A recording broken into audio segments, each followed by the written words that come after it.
네, 우리 찬송가 326장입니다. 326장 찬양하겠습니다.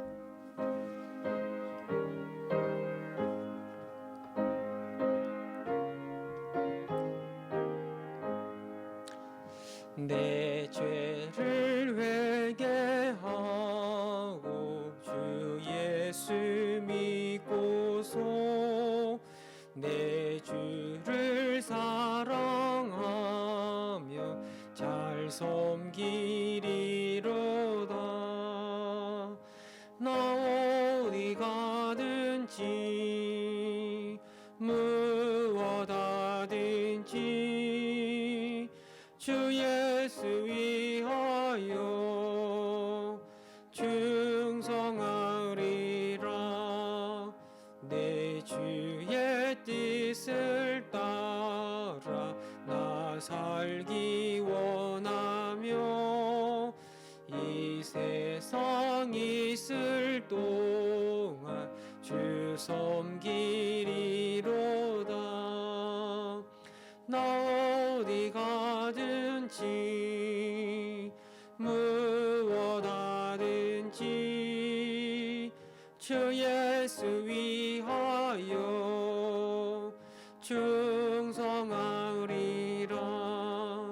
내 모든 마음 들여 주 위에 일하며 내 주의 말씀 따라 잘 섬기리로다.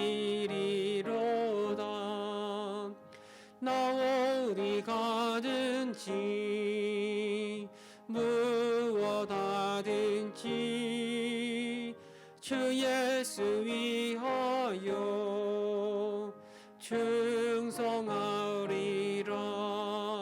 주님의 크신 능력 날 도와주시니 내 본분 다하여서 주 섬기리로다.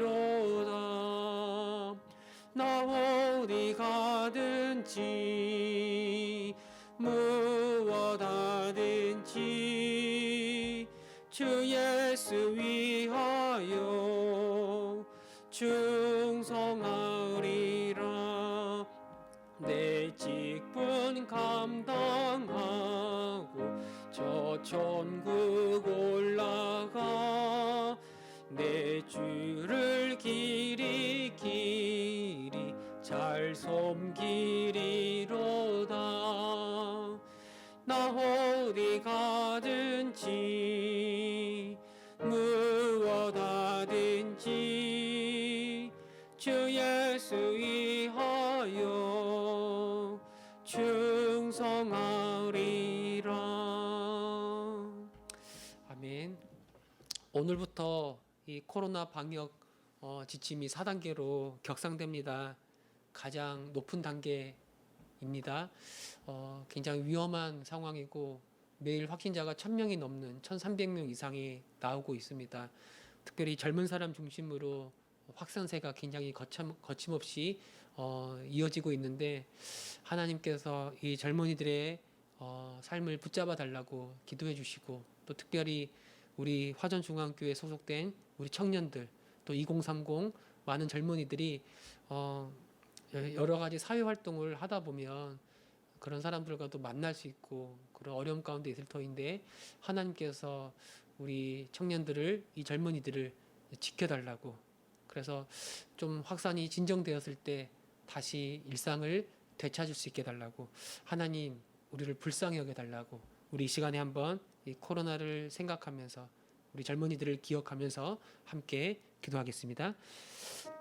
하나님 아버지, 오늘부터 코로나가 4단계로 격상됩니다.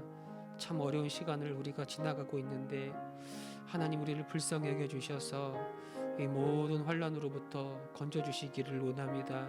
좀 더 조심하고 방역지침을 잘 지키고 준수하고 하나님 그래서 우리가 이 코로나로부터 벗어날 수 있도록 하나님 그 길을 열어주시기를 원합니다. 특별히 젊은이들을 중심으로 이 코로나가 확산세가 사그러들지 않습니다. 하나님 젊은 사람들의 마음을 주장하여 주시고 그 어떤 세대보다 열정적으로 정말 부지런하게 이 세상을 살고 있는 젊은이들 한 사람 한 사람의 마음을 주장하여 주셔서 방역 지침을 잘 지키고 따라갈 수 있도록 인도하여 주옵소서. 특별히 우리 화전중앙교회에 속한 우리 젊은이들을 기억해 주시기를 원합니다. 하나님, 그들을 보호하여 주시고 그 누구 한 명도 걸리지 아니하도록 붙잡아 주시고 지혜롭게 이 어두운 시간을 잘 감당하며 이겨내게 하여 주시기를 원합니다. 하나님, 길을 열어 주시고 우리에게 긍휼을 베풀어 주셔서 속히 이 어두운 때가 지나갈 수 있도록 우리를 붙잡아 주시옵소서. 오직 주님만 바라봅니다. 오직 주님만 의지합니다. 아버지, 하나님, 오늘부터 코로나 4단계로 격상이 되어 참 더 어려운 시간을 우리가 지나가고 있는데 우리를 불쌍히 여겨주시기를 원합니다.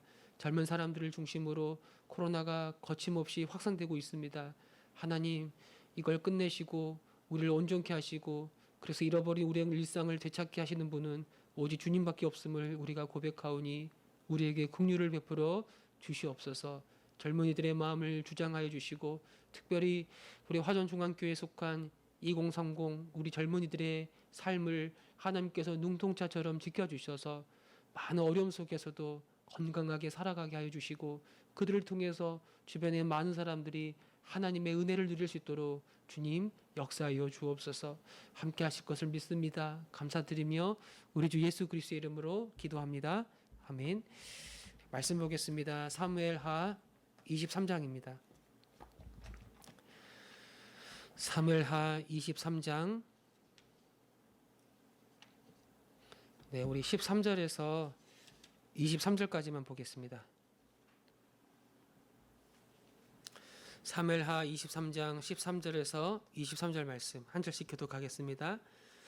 또 30두목 중 세 사람이 곡식 펼 때에 아둘람 굴에 내려가 다윗에게 나아갔는데 때에 블레셋 사람의 한 무리가 르바임 골짜기에 진쳤더라. 숨이 있고 그때에 블레셋 사람의 요새는 베들레헴에 있는지라. 다윗이 소원하여 이르되 베들레헴 성문 곁 우물물을 누가 내게 마시게 할까 하매 세 용사가 블레셋 사람의 진영을 돌파하고 지나가서 베들레헴 성문 곁 우물물을 길어 가지고 다윗에게로 왔으나 다윗이 마시기를 기뻐하지 아니하고 그 물을 여호와께 부어드리며 이르되 여호와여 내가 나를 위하여 결단코 이런 일을 하지 아니하리이다. 이는 목숨을 걸고 갔던 사람들의 피가 아니니까 하고 마시기를 즐겨하지 아니하니라. 세 용사가 이런 일을 행하였더라.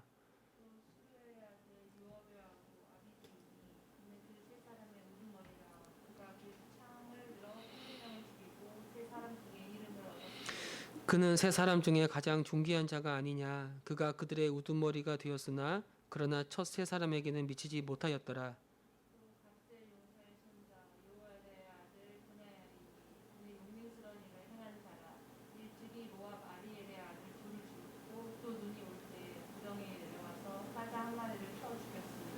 또 장대한 애굽 사람을 죽였는데 그의 손에 창이 있어도 그가 막대기를 가지고 내려가 그 애굽 사람의 손에서 창을 빼앗아 그 창으로 그를 죽였더라. 분하야가 이런 일을 행하였으므로 세 용사 중에 이름을 얻고 같이 읽겠습니다. 30명보다 존귀하나 그러나 세 사람에게는 미치지 못하였더라. 다윗이 그를 세워 시위대의 제장을 삼았더라. 아멘. 다윗이 여러 대적들로부터 이스라엘을 건지고 그래서 이스라엘 백성들에게 하나님 나라의 평강과 안식을 얻을 수 있게 했던 게 무엇인가? 바로 하나님이 다윗이 어디에 가든지 함께 하셨기 때문이라고 말씀을 드렸습니다. 그리고 하나님은 이 다윗을 충성스럽게 그리고 신실하게 섬길 이 믿음의 용사들을 그 다윗에게 보내어서 그들과 함께 이스라엘을 지키게 하셨어요. 오늘 본문에는 계속해서 또 다른 이스라엘 용사, 다윗의 용사들이 기록되어 있는데 오늘은 이 다윗과 함께했던 30인 특별 부대에 속한 3명의 용사를 다루고 있습니다. 이 다윗이 사울의 추격을 피해 이 아둘람 굴에 있을 때, 이 아둘람 굴에 숨어 지낼 때 그때 많은 사람들이 다윗을 찾아왔어요. 근데 그 사람 중에 이 세 용사를 말하고 있는데 이 세 용사가 아주 눈부신 활약을 펼쳤다라고 말하고 있습니다. 아마 그때가 본문에 보니까 곡식을 수확할 때였고 이 블레셋 군대가 베들레헴에 진쳐 있었고 다윗은 산성에 들어가 있었고, 근데 다윗이 아주 심한 갈증을 느끼고 누군가 베들레헴 성문 곁에 있는 우물물을 기르다가 나에게 주었으면 좋겠다라는 그런 소원을 자기 밑에 수하에 있는 사람들에게 말을 했던 것 같아요. 그리고 다윗의 이 소원을 듣고 이 세 용사가 이 블레셋 군대의 진영을 뚫고 들어가서 이 우물물을 길어 이 다윗에게 가져온 거예요. 그러니까 목숨을 걸고 이 적진으로 뛰어들어서 그 우물물을 떠온 겁니다. 그러니까 이 세 용사의 모습을 보면 얼마나 이들이 다윗을 사랑하고 또 다윗을 위해서 충성을 다했는지 그들의 그 다윗을 향한 그 마음을 볼 수 있죠. 그런데 이 다윗은 이 물을 마시지 않고 그냥 하나님께 부어드리는 거예요. 이건 전제로 부어드리는 거다. 그렇게 보기도 하는데, 그리고 앞으로는 내가 나를 위해서 이런 일을 하지 않겠다라고 하나님께 약속하는 거예요. 17절에 보니까 이르되 여호와여 내가 나를 위하여 결단코 이런 일을 하지 아니하리라. 그러니까 이 물을 얻기 위해서 세 용사는 목숨을 걸고 이 블레셋 진영을 향하여 뛰어 들어갔어요. 그러니까 이 물은 그냥 물이 아니라 이 용사들의 피, 그들의 생명을 담보로 한 용사들의 피와 같은 그런 물이라고 말하는 거예요. 여러분, 다윗은 이들의 지도자예요. 용사들을 이끌어가는 지도자이지만, 그러나 자신의 어떤 사사로운 욕심을 위해서, 자신의 사사로운 이익을 위해서 이들을 부릴 수는 없는 거예요. 다윗도 물론이고, 그리고 다윗을 섬기고 다윗을 따라가는 이 용사들도 자기 생명을 다하여 헌신해야 될 그 대상이 누구냐면 바로 여호와 하나님이지 사람이 아닌 거예요. 그 15절에 보면 이런 말을 합니다. 다윗이 소원하여 이르되, 그래서 내가 목이 마르는데 그 베들레헴 성문 곁에 있는 우물물을 누가 길러서 나에게 줄 수 있겠는가? 자기 소원을 말하는, 여기서 말하는 이 소원이라는 단어가 이 구약 성경에서는 굉장히 나쁜 의미로 사용하는 그런 단어였어요. 그러니까 부적절하고 어떤 과도한 욕망을 표현할 때 이 소원이라는 단어를 사용하는 거예요. 그러니까 지금 이스라엘 백성이 이 다윗과 함께하는 사람들이 블레셋 진영과 군대들과 지금 대치하고 있는 굉장히 위급한 상황인데, 그 위급한 상황에서 다윗은 자신의 어떤 사사로운 욕심을 이루기 위해서 그 물을 먹고 싶었던 거예요. 그리고 다윗은 이 자신의 이 소원이 하나님 앞에 잘못되었다는 사실을 모르고 있다가 이 그 세 용사가 목숨 걸고 이 물을 떠왔을 때 자신의 그 잘못된 욕망으로 말미암아 그들이 얼마나 큰 위험에 처해 있는지를 보게 되고, 그래서 회개하고 이 물을 하나님께 부어드리고 내가 앞으로는 이런 일을 절대 하지 않겠습니다라고 하나님께 고백했던 거예요. 여러분, 이제 그럼에도 불구하고 여러분, 이 다윗의 세 용사, 다윗을 섬겼던 이 세 용사의 헌신과 그 충성심, 그 신실함은 우리 주가 되신 예수님 앞에 하나님을 어떻게 섬겨야 될지를 아주 도전받을 수 있는 하나의 모범이라고도 말할 수 있어요. 다윗을 위해서, 다윗을 기쁘게 하기 위해서 그 어떤 일이라도 마다하지 않고 충성스럽게 감당하는 모습이 우리의 참된 왕이고 우리의 참된 주가 되신 예수님을 위해서 우리가 어떤 삶의 자세를 가지고 살아가야 하는지 알게 되는 거예요. 여러분, 우리는 정말 주님의 기쁨을 위해 살고 있습니까?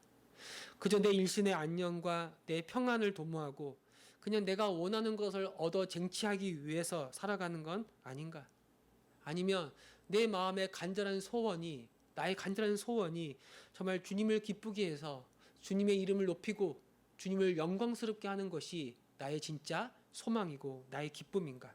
여러분, 우리가 이렇게 주를 위하여 충성스럽게 살아가고자 할 때 우리가 치러야 될 그런 대가가 있어요. 대가가 있습니다. 시간과 우리의 물질을 내려놓아야 돼요.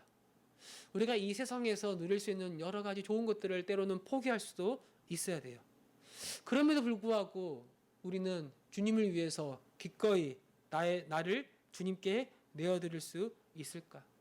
그것 때문에 때로는 어려움에 처할 수도 있는데 그럼에도 그걸 기꺼이 감내할 수 있는가? 여러분, 우리들을 보면 그냥 아무 문제가 없고 평안할 때 그때는 다 주님을 사랑하는 것처럼 보이고 정말 주님을 위해 살아가는 것처럼 그렇게 보여요. 그러나 우리의 본심, 우리의 믿음이 아주 결정적으로 드러날 때가 있는데, 내가 예수님을 믿는다는 이유 때문에, 내가 주님께 내 삶을 드린다는 것 때문에 그래서 손해를 받을 수밖에 없는 그런 상황에서도 주님을 향한 우리의 마음이 어떠한가? 정말 그럼에도 불구하고 내 마음을 주님께 드리고 끝까지 믿음의 길을 걸어가고자 하는가? 내가 예수를 믿고 따라가는 것 때문에 얻게 된 수치와 고통과 환란과 어려움, 그걸 다 감수하고 그런 어려움들을 감수하고서라도 나는 정말 주님을 위해 살고 싶은가? 지금 우리가 살고 있는 이 세상은 아직 하나님의 나라가 완전히 임하지 않는 그런 시대이지 않습니까? 그래서 우리가 주를 위해 살아갈 때 많은 어려움이 있고 때로는 대가를 지불해야 하는 거예요. 그 고난을 감수해야 하는 거예요. 세상 사람들은 당연한 것으로 여기는 것들을 우리는 포기할 수 있어야 되는 거예요. 그런 안락한 삶을 내려놓고 그냥 가는 거예요. 그럼에도 우린 주를 위하여 나를 드리고 충성스럽게 우리에게 맡겨진 사명을 감당하는 그 길을 걸어갈 수 있는가? 오늘 이 세 명의 용사가 그들의 모습을 통해서 우리에게 지금 도전하고 있는 겁니다. 또 그 이후에 18절 이하에 보니까 다윗의 용사 아비새가 나옵니다. 이 요압의 동생이었는데 이 아비새는 창을 들어서 무려 300명의 원수를 물리쳤다라고 말하고 있어요. 또 그 밑에 보니까 20절에 보니까 요야다의 아들 분하야. 이 분하야는 굉장히 용맹스러운 사람이었던 것 같아요. 이 모압 족속, 아마 이 아리엘은 모압의 왕이었던 것 같아요. 그러니까 그의 아들 왕자죠. 왕자를 죽여버린 거예요. 그리고 눈이 왔을 때 아주 구덩이에 빠져 있는 사자, 아마 이 구덩이에 빠져 있는 사자는 굉장히 굶주린 사자입니다. 굉장히 포악하고 무서워요. 이 사자가 배가 부르면 절대 먹이를 건드리지 않아요. 근데 그 굶주려 있는 그 무서운 사자 굴에 들어가서 그 사자를 쳐서 죽였다. 또 밑에 보니까 장대한 21절에 장대한 애굽 사람을 죽였다. 그리고 이 자기에게 맡겨진 사명, 이스라엘을 지키기 위해서 맡겨진 사명들을 아주 충성스럽게 감당했던 그런 사람이라고 말하고 아주 용맹스러운 사람이라는 걸 우리는 알 수가 있습니다. 또 보니까 24절 이하에 보니까 여러 사람이 등장하고 있습니다. 여러 용사들의 이름이 이 본문에 기록되고 있는데 이 다윗을 위해 충성을 다했던 용사들의 이름 37명인데 이들을 기록하고 있는 거예요. 여러분, 이 다윗 주변에 다윗을 믿고 따라가는 많은 사람들이 있었지만 그들 중에서 이 37명의 이름만 여기에 기록되어 있다는 것은 하나님이 이 용사들의 이름을 다 기억하고 있는 거예요. 하나님이 기억하시면 그들의 이름이 영원하다는 거예요. 영원한 구원을 얻었다는 거예요. 하나님의 품 안에서 이들이 영원히 안식을 누릴 뿐만 아니라 구원의 완성에도 이르고 이게 아주 분명하고 확실하다. 이들은 하나님의 백성이요. 이들은 하나님의 용사다라고 그렇게 말씀하고 있는 겁니다. 여러분, 이 주를 믿는 신자들이 그냥 대충 살 수 있을까? 그냥 적당히 헌신할 수 있을까? 주님을 위해 헌신하고 주님을 위해서 열심히 수고하는 사람들은 좀 믿는 사람들 중에서 조금 유별나게 열정을 가진 사람들이 아닌가? 그들만이 특별히 주님을 위해서 헌신된 좀 특별히 구별된 사람들이지 대다수의 믿는 사람들은 그럴 수가 없다라고 생각하는 거예요. 아니요. 그럴 수가 없어요. 여러분, 예수를 믿는 모든 사람들, 그래서 예수 안에서 하나님의 자녀가 되고 하나님의 백성이 된 모든 사람들은 이렇게 충성스러운 삶으로 부르심을 받은 거예요. 예수를 믿는 모든 사람들은 그리스도의 좋은 군사로 부르심을 받은 거예요. 그래서 우리 주님이 우리에게 원하시는 건 그냥 적당하게 대충 살아가는 게 아니에요. 주님이 우리에게 원하시는 건 우리의 생명, 우리의 전부, 우리의 모든 것을 원하시는 거예요. 그래서 여러분, 예수를 믿는다, 예수를 믿고 따라간다, 그 말은 지금까지의 충성의 대상, 내가 예수 믿기 전까지 내가 충성을 바쳐 살아갔던 그 충성의 대상, 그 믿음의 대상을 바꾼다는 말이에요. 그 전까지 내가 충성했고 그 전까지 내가 믿고 내가 신뢰했고 내 모든 것을 걸어 살아갔던 게 무엇인가요? 그게 때로는 자기 자신이고 어떤 세상의 것이고 때로는 어떤 사람일 수도 있고 내가 원하는 대로 내가 하고 싶은 대로 내 자신에게 충성되게 살아갔던 게 예수 믿기 전에 우리들의 모습이었잖아요. 그냥 이 세상이 흘러가는 대로 이 세상 사람들이 살아가는 대로 그런 육신의 정욕과 안목의 정욕과 이생의 자랑을 따라 살아갔던 게 그게 예수 믿기 전에 우리의 모습이에요. 그런데 이제는 예수를 우리가 믿는데 이 믿는다고 말할 때 이제는 그 충성의 대상, 그 믿음의 대상을 예수님께로 바꾸는 거예요. 이게 예수를 믿는다라는 그런 고백에 담고 있는 그런 의미라고 말할 수가 있는 거예요. 그러니까 이전까지 세상을 향하여 그렇게 열심을 품고 살아갔던 삶이 이제는 예수님을 향하여 열심을 품고 살아가는 인생으로 바뀌는 거예요. 어떤 특정한 몇 명만 이렇게 충성스러운 삶으로 부르심을 받은 게 아니라 예수를 믿기만 하면 그 사람이 누구든 상관없어요.